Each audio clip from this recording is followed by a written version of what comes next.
প্রধানমন্ত্রী হিসেবে দায়িত্ব নেবার পর প্রথম বিদেশ সফরে মালয়েশিয়ায় তারেক রহমান। সন্ধ্যায় কুয়ালালামপুরে পৌঁছলে প্রধানমন্ত্রীকে লাল গালিচায় সংবর্ধনা দেওয়া হয়। তার এই সফরে দীর্ঘদিনের শ্রমবাজার সংকট সমাধান হবে বলে আশাবাদী দেশটিতে কর্মরত শ্রমিকরা। শ্রমবাজার সহ আসিয়ানের সদস্যপদ এবং বিভিন্ন ইস্যুতে মালয়েশিয়ার প্রধানমন্ত্রীর সাথে কাল তারেক রহমানের বৈঠকের অপেক্ষায় গোটা দেশ। মালয়েশিয়া থেকে জানাচ্ছেন স্পেশাল করেসপন্ডেন্ট হাসান মাহমুদ। অর্থনীতির বৈচিত্র্যকরণ অভিযাত্রা এবং আধুনিকীকরণে মালয়েশিয়া এক অনন্য রাষ্ট্র দক্ষিণ এশিয়ায়। প্রধানমন্ত্রী হিসেবে প্রথম সফরে মালয়েশিয়ায় বাংলাদেশের সরকার প্রধান স্ত্রী ডাক্তার জুবাইদা রহমান ও সফর সঙ্গীদের নিয়ে মালয়েশিয়ায় যাত্রাকালে প্রধানমন্ত্রীকে বিমানবন্দরে বিদায় জানান সরকারের মন্ত্রী ও উচ্চ পর্যায়ের কর্মকর্তারা। মাননীয় প্রধানমন্ত্রী গেলেন, সফর সঙ্গী গেছেন 23 জন মালয়েশিয়াতে, আর চায়নাতে হবে 24 জন। এত কম সফর সঙ্গী নিয়ে আমার মনে হয় না অতীতে কোনো প্রধানমন্ত্রী দেশের বাইরে গিয়েছেন। চীন, ভারত নাকি আমেরিকা, কোন দেশে প্রধানমন্ত্রী প্রথম সফর করবেন এ নিয়ে থাকা নানা জল্পনার অবসান হলো মালয়েশিয়া সফর দিয়ে। যদিও শ্রমবাজার, শিক্ষা, ভিসা সহ নানা জটিলতা চলছে দেশটির সাথে, তাই শুধু কূটনৈতিক সৌজন্য নয় বরং অর্থনীতি, শ্রমবাজার ও আঞ্চলিক সহযোগিতাকে সামনে রেখে সফরটি হবে বাংলাদেশের জন্য গুরুত্বপূর্ণ বার্তাও। আমাদের মাননীয় প্রধানমন্ত্রী মালয়েশিয়া আগমন উপলক্ষে আমরা প্রবাসী বাংলাদেশি এবং বিএনপি নেতাকর্মীরা অনেক উচ্ছ্বসিত এবং অনেক আকাঙ্ক্ষিত, অনেক আনন্দিত, এবং আমি আশা করি মালয়েশিয়া এবং বাংলাদেশের মধ্যে, দুই দেশের মধ্যে সম্পর্ক আরও উন্নয়ন হবে, জোরদার হবে।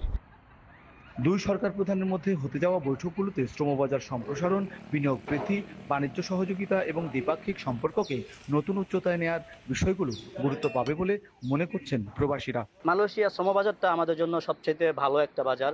এখান থেকে অনেক রেমিটেন্স বাংলাদেশে যায়, এখান থেকে অনেক রেমিটেন্স যোদ্ধারা অপমানিত হচ্ছে, মানে অগল তারা অপমানিত হচ্ছে। সরকারকে বলবো এই সরকারের সাথে দ্বিপাক্ষিক আলোচনায় এটাই গুরুত্ব দেওয়ার জন্য আমরা যাতে খুব সহজে এবং খুব তাড়াতাড়ি এবং কম খরচে বৈধ শ্রমিক নিয়ে এসে ব্যবসা বড় করতে পারি, ব্যবসাকে প্রসার ঘটাতে পারি।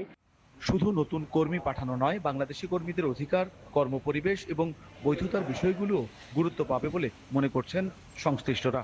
প্রধানমন্ত্রী তারেক রহমানের সফরকে কেন্দ্র করে মালয়েশিয়া থাকা বাংলাদেশি শ্রমবাজারের নানা সংকট ও জটিলতা দ্রুত নিরসন হবে এমনটাই মনে করছেন এখানের প্রবাসী বাংলাদেশিরা এবং কর্মরত শ্রমিকরাও।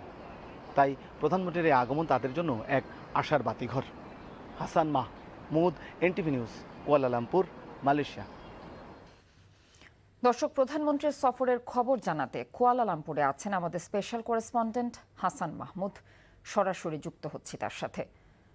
হাসান, মালয়েশিয়ার প্রধানমন্ত্রীর কর্মসূচি সম্পর্কে আপনার কাছে কি তথ্য আছে? এছাড়া সবচেয়ে গুরুত্বপূর্ণ যে বিষয়টি, আগামীকাল প্রধানমন্ত্রীর সাথে মালয়েশিয়ার প্রধানমন্ত্রীর যে বৈঠক আছে তার এজেন্ডা সম্পর্কে আপনি কিছু জানতে পেরেছেন কিনা?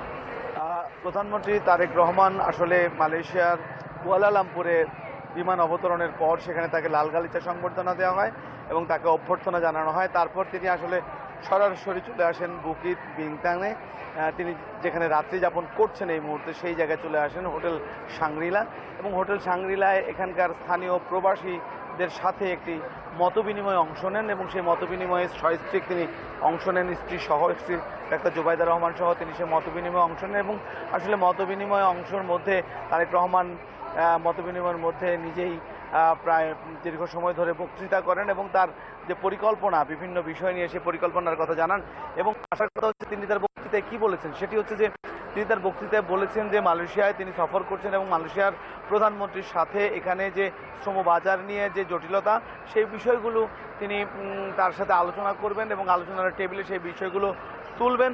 এবং তিনি প্রবাসীদের আবার একটি কথা বলেছেন, সেটি হচ্ছে যে তিনি বারবার বলেছেন যে যাতে যে কোনো দেশ যাতে তাদের দেশের আইন লঙ্ঘন না করে এবং তাদের দেশের আইন যে দেশে আছে তার ভিন্ন দেশের আইন যাতে মান্য করে, সেই বিষয়টির দিকে তিনি তাদেরকে নজরদারি বা খেয়াল রাখার কথা বলেছেন। এবং পাশাপাশি তারেক রহমান আরও কয়েকটি কথা বলেছেন, যেমন তিনি বলেছেন যে বিগত সময়ে যে সরকার ছিল সেই সরকারের সময়ে তারা দেশের অর্থনীতিকে ধ্বংস করে দিয়েছে এবং তিনি আবার বলেছেন যে প্রতিহিংসার বশত হয়ে তিনি প্রতিশোধ নিতে পারেন, কিন্তু সেই প্রতিশোধ নেওয়াটা কি নিলেই সেই সমস্যার সমাধান হবে কিনা তিনি বলেছেন না, প্রতিশোধ নয়, প্রতিশোধ নিলেই কোনো সমস্যার সমাধান হবে না। সবাইকে দাবি নয়, কর্তব্য নিয়ে এগিয়ে আসতে হবে। এবং তিনি বলেছেন যে মালয়েশিয়ার প্রধানমন্ত্রীর সাথে সেই প্রবাসী বিষয়গুলো যেমন সংকট সমাধান কথা বলবেন, এবং তার যে পরিকল্পনা ফ্যামিলি কার্ড সহ বাংলাদেশকে এগিয়ে নিয়ে যাওয়া, সেই পরিকল্পনার কথাগুলো তিনি তুলে ধরেছেন। দীর্ঘ বক্তৃতা, প্রায় 1 ঘন্টা 10 মিনিট তিনি বক্তব্য দিয়েছেন। মালয়েশিয়া থেকে প্রধানমন্ত্রী তারেক রহমানের সফর কর্মসূচি সম্পর্কে জানছিলাম।